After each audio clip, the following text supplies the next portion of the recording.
Assalamualaikum warahmatullahi wabarakatuh.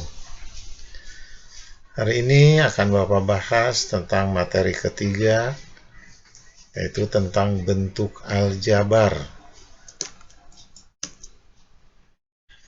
Nah, di dalam bentuk aljabar ini, kompetensi dasar yang akan kita pelajari, yang pertama menjelaskan bentuk aljabar dan melakukan operasi pada bentuk aljabar. Operasi di sini tentu saja penjumlahan, pengurangan, perkalian, dan pembagian. Sedangkan kompetensi dasar keterampilannya adalah menyelesaikan masalah yang berkaitan dengan bentuk aljabar dan operasi pada bentuk aljabar. Semoga kalian masih bersemangat dan memahami apa yang Bapak jelaskan. Pengertian bentuk aljabar. Bentuk aljabar dibentuk oleh kombinasi huruf dan angka. Bentuk-bentuk yang dipisahkan dengan tanda penjumlahan disebut suku. Huruf pada bentuk aljabar disebut dengan variabel. Angka yang menempel dengan variabel disebut koefisien. Sedangkan angka yang tidak memiliki variabel disebut konstanta. Hal ini penting untuk kita ketahui dan mengerti agar penulisan singkat dalam bentuk aljabar dapat digunakan untuk menyelesaikan masalah sehingga lebih mudah dipahami. Kita lihat contohnya, 8x ditambah y min 5. Variabelnya x dan y, konstantanya 5.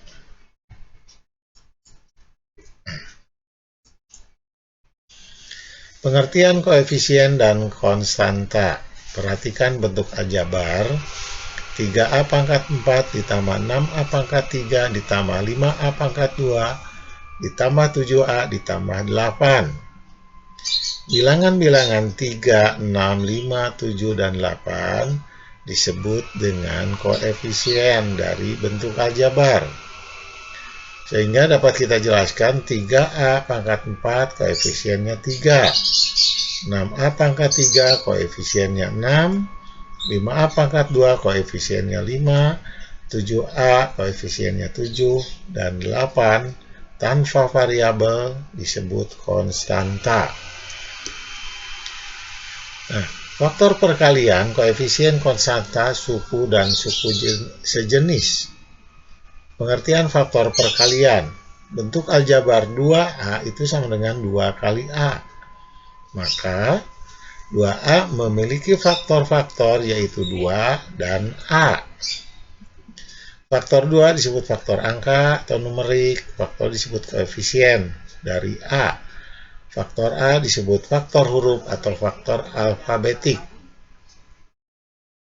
Agar lebih mengerti, perhatikan contoh berikut.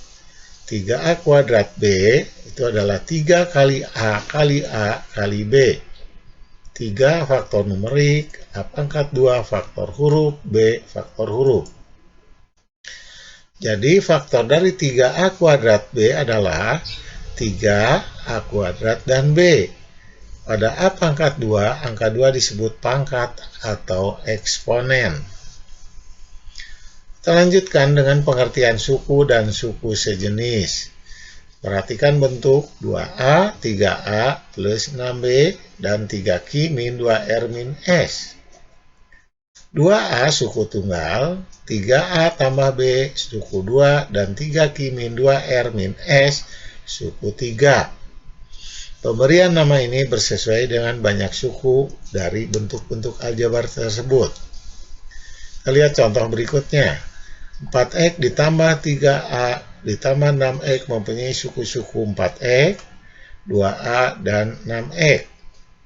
Suku-suku 4x dan 6x memuat variabel yang sama, yaitu x. 4x dan 6x disebut suku-suku sejenis. Sedangkan 4x dan 3a disebut suku-suku tidak sejenis. Jadi, suku sejenis ini ditunjukkan dengan variabel yang sama. Jika variabelnya berbeda, maka disebut suku tidak sejenis. Nah, kita lihat. A dan 5A disebut dengan suku sejenis karena variabelnya sama. Nah, kita lihat contoh berikutnya. 4A, 7B, tambah 7, tambah 2A, tambah 6B, tambah 2, tambah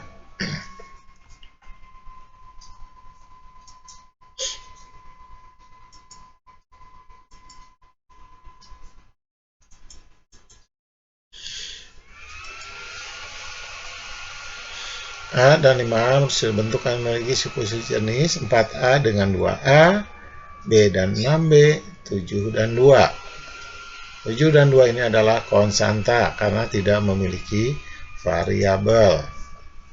Nah, dengan menggunakan sifat-sifat penjumlahan, susunlah bentuk aljabar agar suku-suku sejenisnya berdekatan. Kita lihat yang pertama, 2A pangkat 3A kuadrat B min 5A pangkat 3, 3A kuadrat B tambah 2AB min AB. Yang sejenisnya kita lihat, A pangkat 3 dengan min 5A pangkat 3. A pangkat 2B dengan 3A kuadrat B, 2AB dan AB disebut dengan suku sejenis. Sedangkan yang B, suku sejenisnya hanya di sini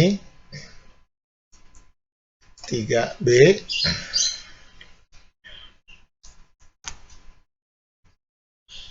3B, 6B itu suku sejenisnya, sedangkan 4A dengan 4 tidak sejenis. Sekarang kita lanjutkan dengan operasi hitung bentuk aljabar. Nah, operasi hitungnya sama seperti pada bilangan, mempunyai sifat komutatif, asosiatif, dan distributif. Silakan kalian pelajari lagi pada saat membahas tentang bilangan. Yang pertama, penjumlahan dan pengurangan. Kita lihat contohnya, 2AB kuadrat ditambah 3AB kuadrat. Ini bisa dilakukan penjumlahan karena merupakan suku sejenis. Yang dijumlahkan cuma koefisiennya, sedangkan variabelnya cukup satu kali. 2 tambah 3, 5, AB kuadratnya tetap. Kemudian yang B, X dan X. Maka 7 tambah 8 menjadi 15X. Sedangkan yang ketiga, di sini X kuadrat dengan X kuadrat, X pangkat 1 dengan X pangkat 1, konstanta dengan konstanta. Maka diperoleh min X kuadrat ditambah 8X min 2. Dan kita lihat contoh yang berikutnya. Kita lihat juga sama. Yang sejenis itu berarti sama. Variabelnya sama, pangkatnya sama. Maka diperoleh min 2B kuadrat ditambah 7AB. Ada kalanya penjumlahan bisa dilakukan dengan cara menurun. Nah, seperti ini. Nah, kita kelompokkan yang sejenis dengan yang sejenis. Min 3 ditambah 1, maka menjadi min 2A. Min 1, maka jika koefisiennya tidak ditulis, berarti koefisiennya 1. 6B. Karena min 1 tambah 7. Kemudian yang terakhir, plus 1 dikurang 5, menjadi min 4C. Kemudian kita lihat yang kedua, juga sama dengan cara menurun. Digabungkan yang sejenis, maka diperoleh 10X min 8Y ditambah 6Z. Mudah-mudahan kalian paham bahwa pengurangan penjumlahan bisa dilakukan jika variabelnya sejenis.